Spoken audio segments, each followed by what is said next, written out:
हाँ भाई, तो कैसा चल रहा है पढ़ाई आप लोगों का? बढ़िया। चलिए, आज हम पढ़ेंगे इकोसिस्टम। क्या? इकोसिस्टम। तो सबसे पहले देखते हैं इकोसिस्टम का डेफिनेशन क्या होगा, ठीक है ना? या हाँ, तो इकोसिस्टम क्या है भाई? सम total of all living and non living factors in a particular area क्या कहलाता है? इकोसिस्टम कहलाता है। क्या कहलाता है? इकोसिस्टम कहलाता है। तो चलिए देखते हैं इकोसिस्टम क्या भाई? टोटल लिविंग फैक्टर यानी biotic factor and total non living factor कहने का मतलब है a biotic factor. Total non living factor मतलब a biotic factor of the environment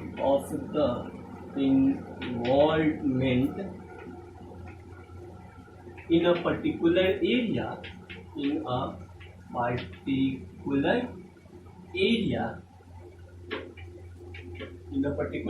area is called ecosystem.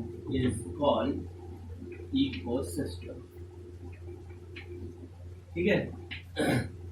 हमारे इन्वायरमेंट में किसी पर्टिकुलर एरिया में जो टोटल बायोटिक फैक्टर और एबायोटिक फैक्टर होता है ना, वो क्या कहलाता है?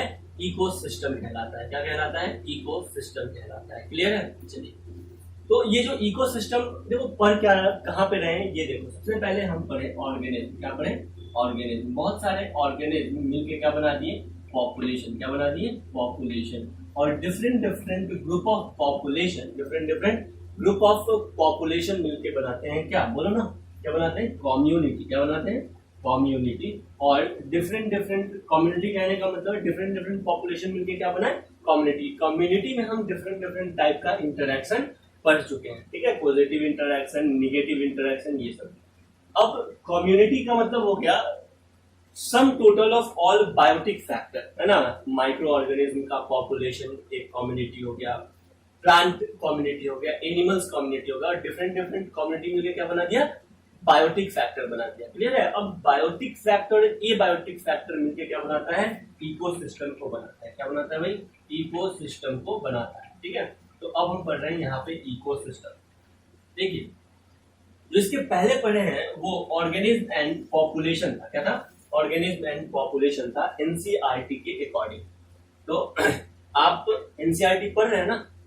एनसीईआरटी के अकॉर्डिंग जो इकोलॉजी यूनिट है उसके अकॉर्डिंग हम एक चैप्टर खत्म कर चुके हैं, ऑर्गेनिज्म एंड पॉपुलेशन। उसमें एक दो टॉपिक बचा हुआ है जो हम आगे पढ़ेंगे, ठीक है?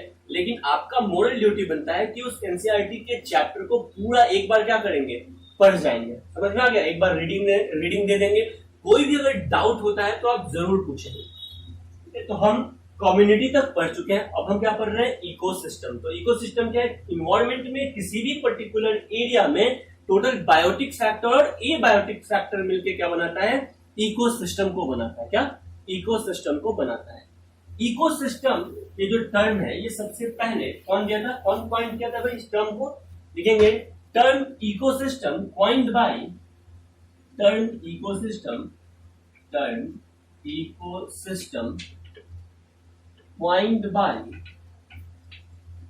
हाँ, किसने पॉइंट किया? एजी टेंसले ने किया। किसने किया? एजी टेंसले ने। इसको आपको याद रखना है, ठीक है? ये क्वेश्चन इंपॉर्टेंट है, ये नाम इंपॉर्टेंट है। एजी टेंसले ने क्या किया है? टर्म इकोसिस्टम पॉइंट किया है। इकोसिस्टम टर्म्स को दिया है किसने? एजी टेंसले ने, ठीक है? तो टेंसले का नाम आप याद रखिएगा। नेक्स्ट आते हैं, ये टेंसले ने क्या बोला? बोला कि भाई इकोसिस्टम जो है ना ये हमारे नेचर का स्ट्रक्चरल एंड फंक्शनल यूनिट है। क्या स्टेटमेंट था इनका? टेंसले साहब का क्या स्टेटमेंट था? इकोसिस्टम क्या है? हमारे नेचर का, हमारे इन्वायरमेंट का स्ट्रक्चरल एंड फंक्शनल यूनिट है। क्या? Structural and functional unit of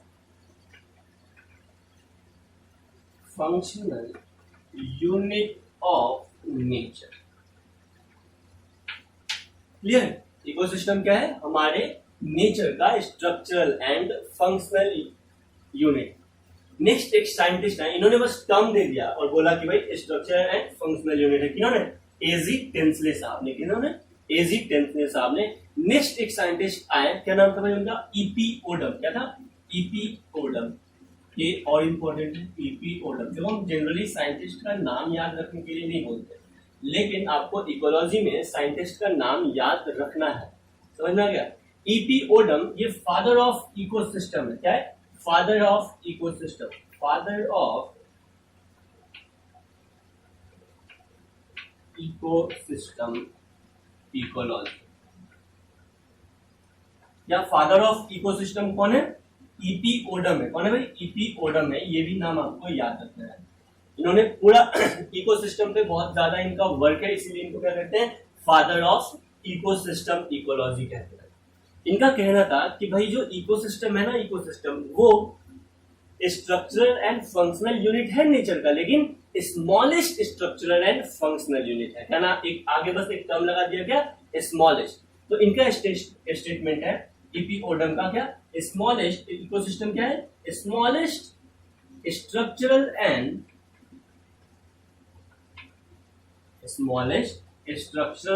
functional unit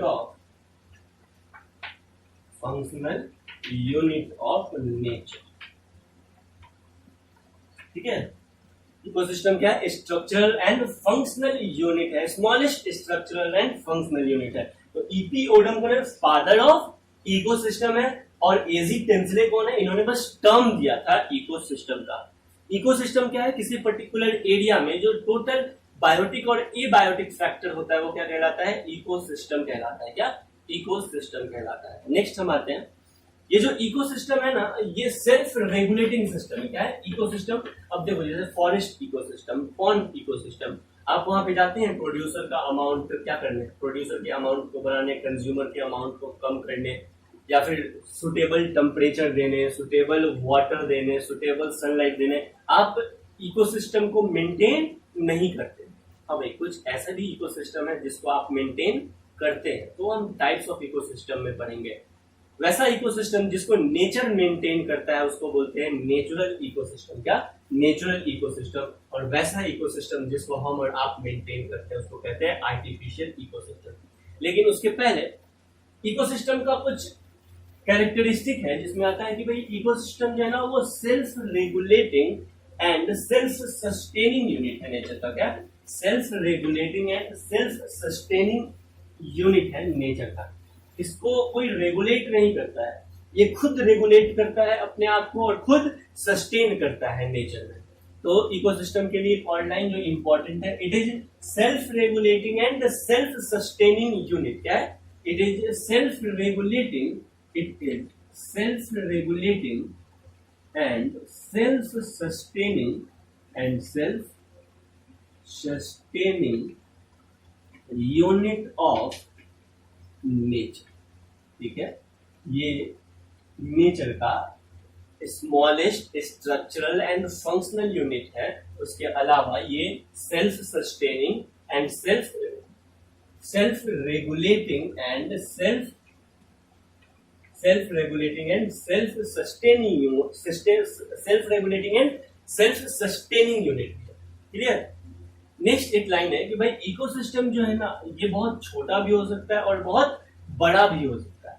क्या? इकोसिस्टम जो है वो बहुत छोटा भी हो सकता है और बहुत बड़ा भी हो सकता है। देखना है कि भाई आप किस पर्टिकुलर एरिया को देख रहे हैं। एक छोटा सा पर्टिकुलर एरिया, एक पॉइंट, ड्रॉप ऑफ वाटर, इसमें बहुत सारे माइक्रो ऑर्गेनिज्म हो सकते हैं और दोनों इन्वायरमेंट का और माइक्रो ऑर्गेनिज्म का आपस में इंटरेक्शन भी हो सकता है। यानी बायोटिक फैक्टर और एबायोटिक फैक्टर यहाँ पे प्रेजेंट रहेगा। और जहां पे बायोटिक फैक्टर और एबायोटिक फैक्टर होगा उस पर्टिकुलर एरिया को क्या बोलेंगे? इकोसिस्टम कहेंगे। क्या कहेंगे? इकोसिस्टम कहेंगे। तो इकोसिस्टम बहुत लार्ज भी हो सकता है और एक सिंगल ड्रॉप ऑफ वाटर भी क्या हो सकता है? इकोसिस्टम हो सकता है। ठीक है, तो नेक्स्ट पॉइंट लिखेंगे कि इकोसिस्टम मे बी लार्ज और small. Ecosystem may be large और small, a single drop of water may be an ecosystem. Ecosystem may be large and small. Ecosystem क्या हो सकता है? लार्ज और स्मॉल भी हो सकता है। एंड ये एनसीईआरटी का लाइन है, and a single drop of water may be an ecosystem. Single drop of water भी क्या हो सकता है, इकोसिस्टम हो सकता है। इकोसिस्टम टेम्पररी भी हो सकता है और इकोसिस्टम परमानेंट भी हो सकता है। एक बार फिर से, इकोसिस्टम टेम्पररी भी हो सकता है नेचर में और ये परमानेंट भी हो सकता है नेचर में। समझ में आ गया? जैसे ट्रॉपिकल रेन फॉरेस्ट, क्या ट्रॉपिकल रेन फॉरेस्ट ये परमानेंट इकोसिस्टम है। हाँ, ये बात अलग है कि आप ह्यूमन एक्टिविटी से उसको बर्बाद कर दें, लेकिन अगर आप उसमें इंटरफेयर नहीं करते हैं तो वो क्या है, परमानेंट इकोसिस्टम है। टेम्पररी इकोसिस्टम क्या होता है, आपके घर के पास जो तालाब होगा वो क्या है, टेम्पररी इकोसिस्टम है। आज वहाँ पे डिफरेंट डिफरेंट लिविंग ऑर्गेनिज्म और एबायोटिक फैक्टर है एक पर्टिकुलर एरिया में, समझना गया? तो वो एक इकोसिस्टम है, वो self regulating self sustaining unit है। लेकिन आप जाते हैं वहाँ पे मिट्टी भरते और अपना एक घर बना देते हैं, समझ में आ गया? तो आप उसको क्या कर दिए, डैमेज कर दिए। तो इकोसिस्टम परमानेंट भी हो सकता है और इकोसिस्टम टेम्पररी भी हो सकता है। याद रखना, ऐसा नहीं है कि नेचर में जो भी इकोसिस्टम है वो सब क्या है, परमानेंट है। नेचर में इकोसिस्टम टेम्पररी भी हो सकते हैं और परमानेंट भी हो सकते हैं। अब हम देखेंगे टाइप्स ऑफ इकोसिस्टम। क्या टाइप्स ऑफ इकोसिस्टम? इकोसिस्टम दो तरह का होता है, एक जिसको नेचर रेगुलेट करता है उसको बोलते हैं नेचुरल इकोसिस्टम, और दूसरा जिसको आप और हम मिलकर रेगुलेट करते हैं उसको कहेंगे आर्टिफिशियल इकोसिस्टम। क्या आर्टिफिशियल इकोसिस्टम? तो इकोसिस्टम को दो पार्ट में डिवाइड करेंगे मेनली। क्या क्या? एक हो गया नेचुरल इकोसिस्टम, नेचुरल इकोसिस्टम, और दूसरा हो गया आर्टिफिशियल इकोसिस्टम।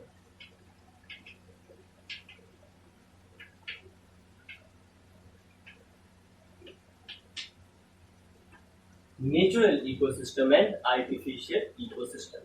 नेचुरल इकोसिस्टम क्या है? तो नेचुरल इकोसिस्टम ये एक्वेटिक भी हो सकता है और टेरेस्ट्रियल भी हो सकते हैं। क्या टेरेस्ट्रियल भी हो सकते हैं। नेचुरल इकोसिस्टम कहने का मतलब है जिसका रेगुलेशन खुद नेचर करता है, जो सस्टेन अपने आप करते हैं, इसमें किसी भी तरह का ह्यूमन इंटरफेरेंस नहीं होता है, वैसे इकोसिस्टम को कहते हैं नेचुरल इकोसिस्टम। और ये नेचुरल इकोसिस्टम को हम दो पार्ट में पढ़ सकते हैं। एक हो सकता है terrestrial ecosystem, terrestrial ecosystem. Terrestrial ecosystem का एग्जांपल हो जाएगा ग्रासलैंड इकोसिस्टम, फॉरेस्ट इकोसिस्टम। क्या forest ecosystem, grassland ecosystem,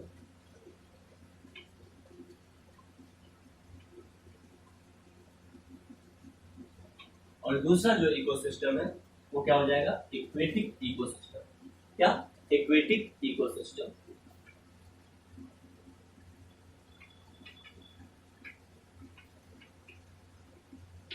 aquatic ecosystem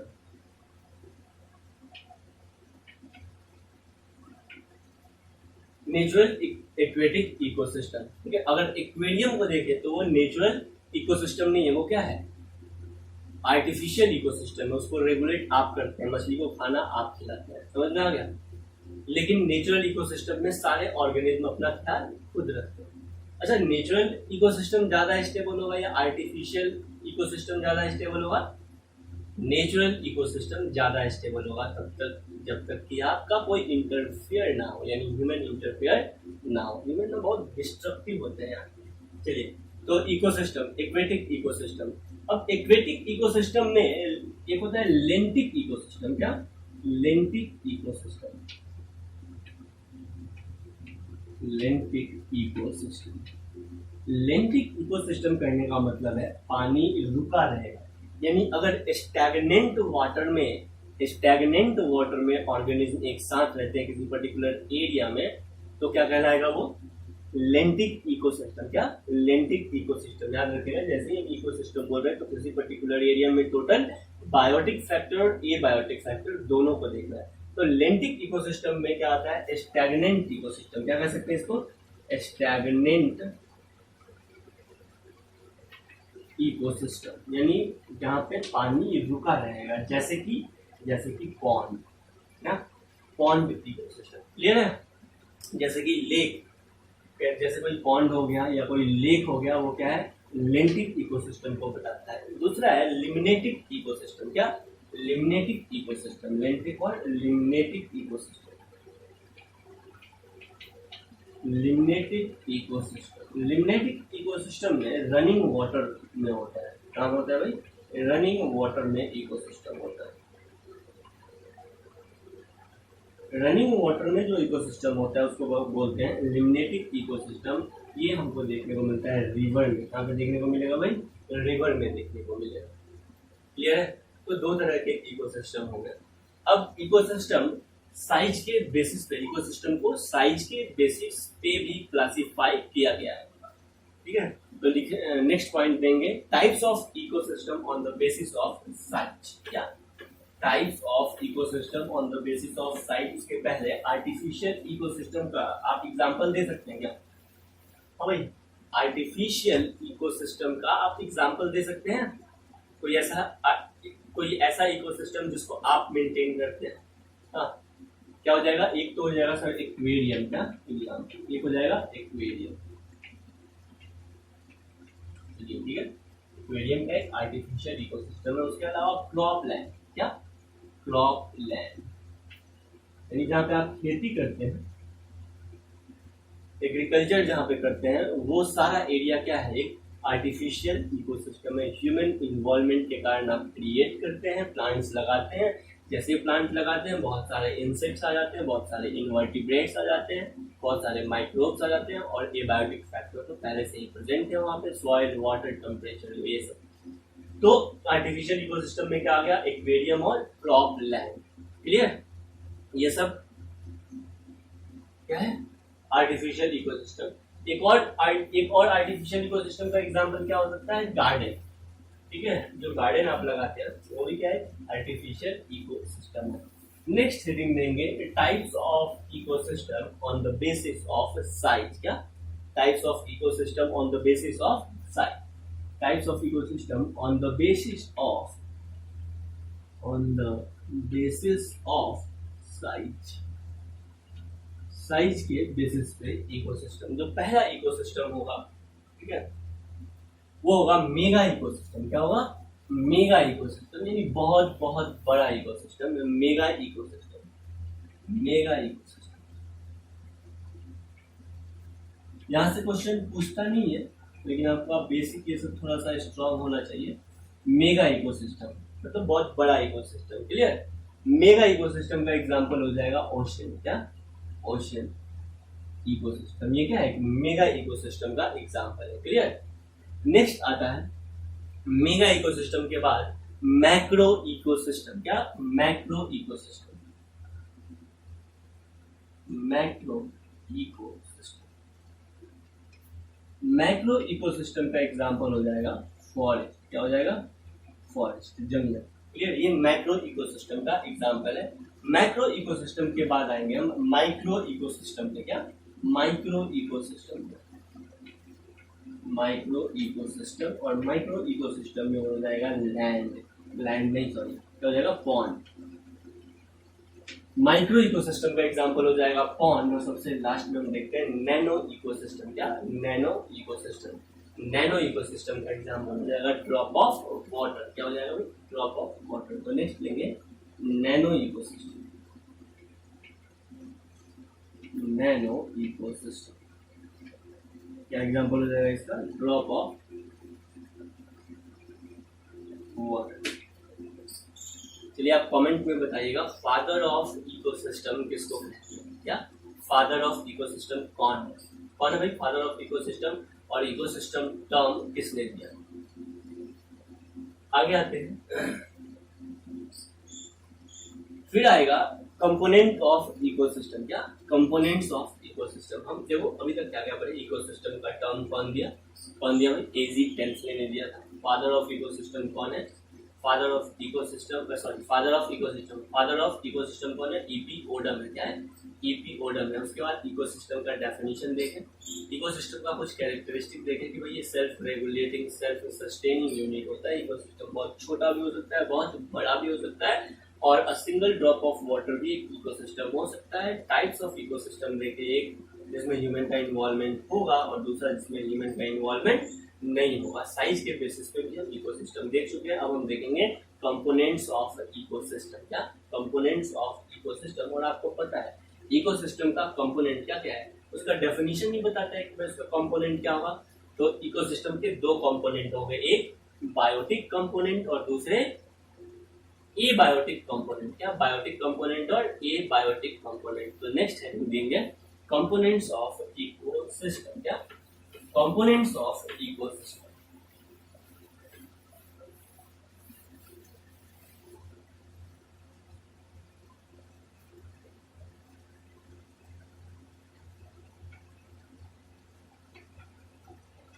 component of ecosystem, तो इसके दो कंपोनेंट होते हैं इकोसिस्टम के। कौन कौन से? हाँ भाई, इकोसिस्टम के दो कंपोनेंट होते हैं। कौन कौन से? एक होता है बायोटिक कंपोनेंट, बायोटिक कंपोनेंट, और दूसरा होता है a biotic component.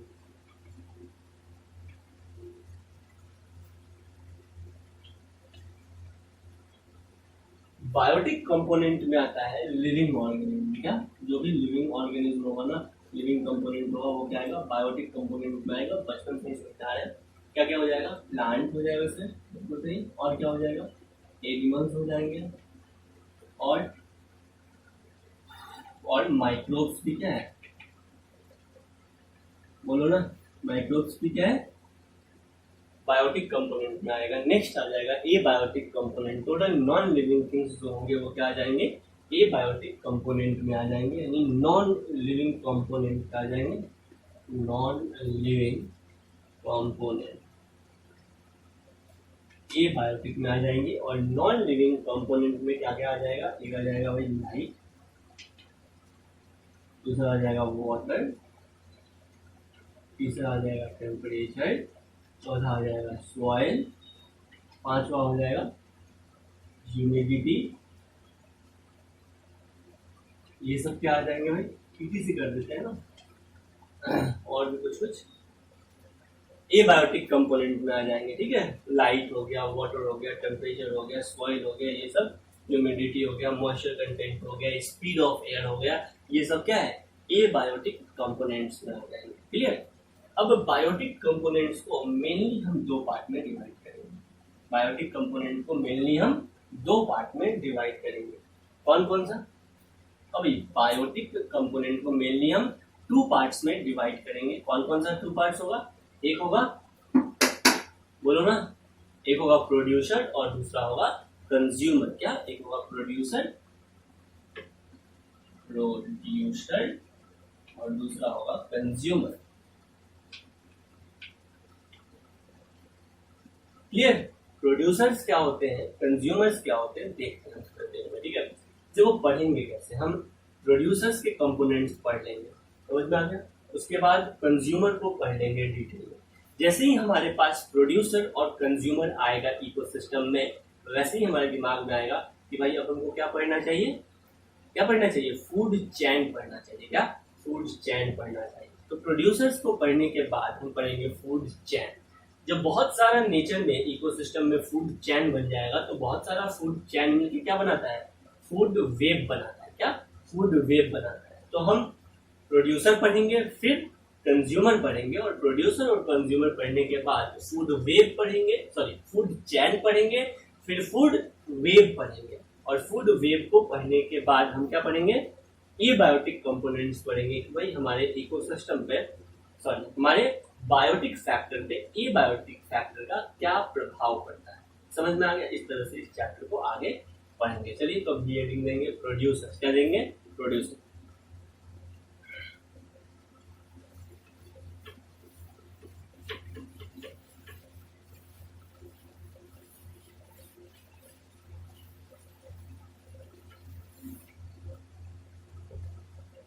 Producers,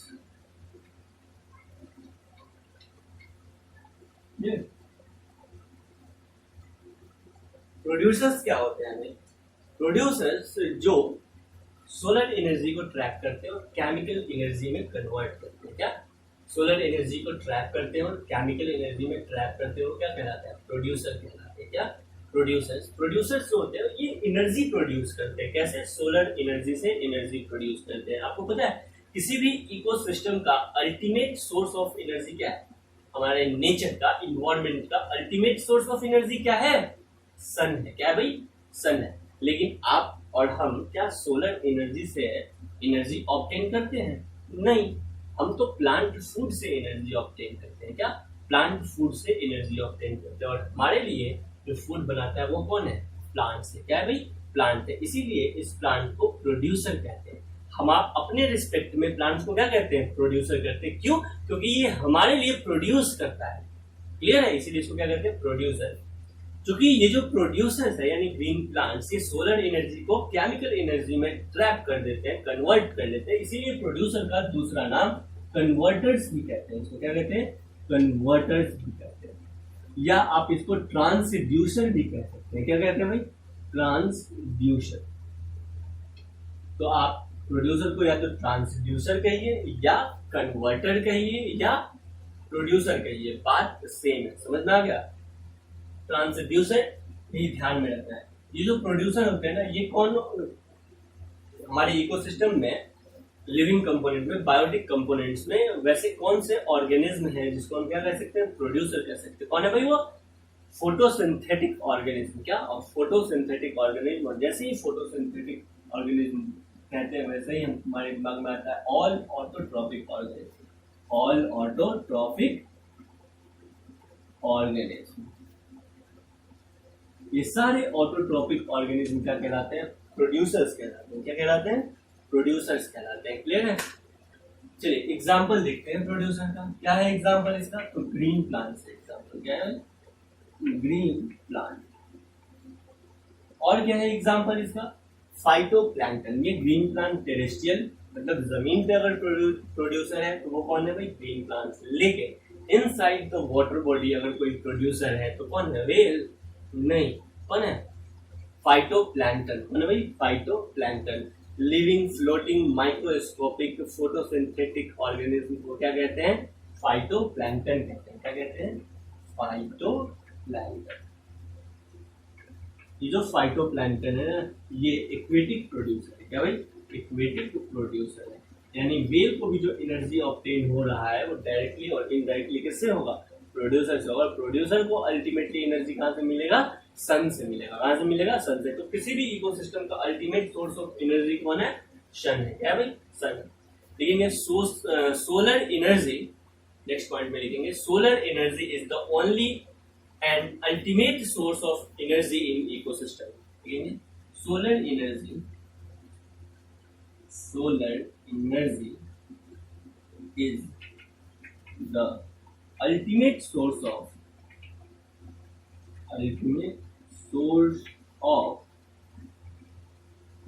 solar energy is ultimate source of ecosystem. Ultimate source of energy of ecosystem. Clear? Next. अच्छा, इकोसिस्टम में एनर्जी इंटर करता है किसके थ्रू? हाँ, इकोसिस्टम में एनर्जी का सोर्स कौन है? इकोसिस्टम में एनर्जी का सोर्स कौन है? तो सन है। कौन है भाई?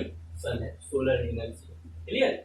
लेकिन हमारे इकोसिस्टम में ये जो एनर्जी है ये किसके थ्रू इंटर करता है? प्लांट्स के थ्रू इंटर करता है या प्रोड्यूसर के थ्रू इंटर करता है। तो नेक्स्ट पॉइंट में लिखेंगे energy इंटर्स into ecosystem. Energy enters into ecosystem. Energy enters into ecosystem through producer.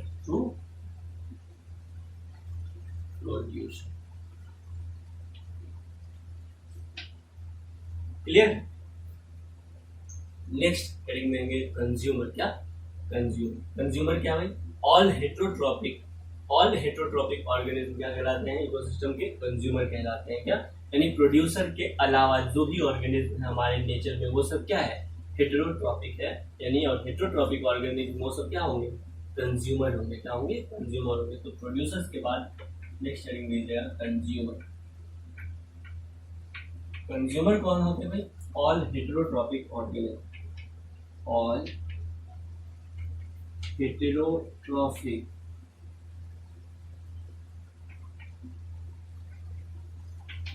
Organism, all heterotrophic organism क्या कहलाते हैं? ऑल हेटेरोट्रॉफिक ऑर्गेनिज्म क्या कहलाते हैं? बोलो ना, कंज्यूमर कहलाते हैं। क्या कहलाते हैं? कंज्यूमर कहलाते हैं। क्लियर है? देखिए भाई, अब ये जो प्रोड्यूसर को छोड़ के सारे ऑर्गेनिज्म क्या होते हैं? कंज्यूमर होते हैं। और ये कंज्यूमर डायरेक्टली और इनडायरेक्टली डिपेंड होते हैं फूड के लिए किस पे? प्लांट्स पे। प्लांट्स पे मान लो कि हर्बीवोरस है। क्या? हर्बीवोरस मतलब जो सिर्फ ग्रीन प्लांट यानी वेजिटेरियन ऑर्गेनिज्म। ये जो हर्बीवोरस है ना, ये डायरेक्ट फूड के लिए डिपेंड होता है किस पे? प्लांट। किस पे डिपेंड होता है? प्लांट पे डायरेक्टली। लेकिन जो कार्निवोरस ऑर्गेनिज्म है, क्या? कार्निवोरस ऑर्गेनिज्म है जो नॉन वेजिटेरियन है, ये अपने फूड के लिए डिपेंड होते हैं किस पे? प्लांट पे डिपेंड होते हैं, लेकिन इनडायरेक्टली। क्या? इनडायरेक्टली। कैसे सर? देखिए भाई, हर्बीवोरस ऑर्गेनिज्म डायरेक्ट क्या खाएगा? प्लांट को खा जाएगा। लेकिन ये कार्निवोरस ऑर्गेनिज्म क्या खाएगा? ये कार्निवोरस ऑर्गेनिज्म हर्बीवोरस को खाएगा, और हर्बीवोरस क्या खाता है? प्लांट्स को खाता है। तो कार्निवोरस ऑर्गेनिज्म इनडायरेक्टली डिपेंड होते हैं प्लांट पे यानी प्रोड्यूसर पे, और हर्बीवोरस ऑर्गेनिज्म डायरेक्टली डिपेंड होते हैं प्लांट पे। नहीं समझ में आया? ठीक है, तो कोई भी डाउट है तो आप उसको जरूर अपने कमेंट्स में पूछिए। ये अगला चैप्टर है इकोसिस्टम। आप इकोसिस्टम एनसीईआरटी से पढ़ना शुरू कर दीजिए। जो होमवर्क है आप उसको बनाइए पिछले चैप्टर का। ठीक है, हैंड रिटन नोट्स मेंटेन कीजिए। कुछ भी नहीं समझ में आता है, कोई डाउट है तो आप उसको जरूर पूछिए।